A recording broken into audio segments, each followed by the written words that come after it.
নিশা Rangia rail জংচনত rail আৰক্ষীয়ে অভিযান চলাই নিচাজাতীয় সামগ্ৰীসহ এটা সৰবৰাহকাৰীক আটক কৰে। আটকাধীন সৰবৰাহকাৰীটো বৰপেটাৰ হাউলি আৰক্ষী থানাৰ অন্তৰ্গত হাতীজানা খণ্ডকাৰ পাৰাৰ গোপাল খান। ৰেল আৰক্ষীয়ে গোপাল খানৰ পৰা 59টা কণ্টেইনাৰ সহ 73 গ্ৰাম নিচাজাতীয় সামগ্ৰী জব্দ কৰিবলৈ সক্ষম হয়। জব্দকৃত নিচাজাতীয় সামগ্ৰীখিনিৰ আনুমানিক মূল্য প্ৰায় লক্ষাধিক টকা।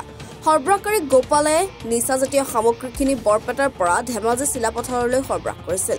ৰঙিয়া ৰেল আৰক্ষীৰ ভাৰপ্ৰাপ্ত বিষয়া গুঞ্জিত পাঠকৰ নেতৃত্বত ৰঙিয়া ৰেল জংচনৰ 1 নং প্লেটফৰ্মত অভিযান চলাই সৰবৰাহকাৰী গোপালক আটক কৰিবলৈ সক্ষম হয়। সম্প্ৰতি সৰবৰাহকাৰী গোপাল ৰঙিয়া ৰেল আৰক্ষীৰ জিম্মত।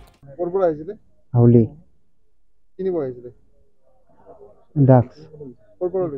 হাউলিৰ পাই চিলাপথাৰত 50-60টা মান মানে মোৰ চাচত ভাই মানে সাইনুল খান তার নাম হেয়ারও বরপতা ঘর তাকে দিল তার মানে এই লোকাল মানুষ আছে সিহঁতক লৈ দে। ৰঙিয়াৰ পৰা শামছুল হকৰ ৰিপৰ্ট এনি ভাৰত 24।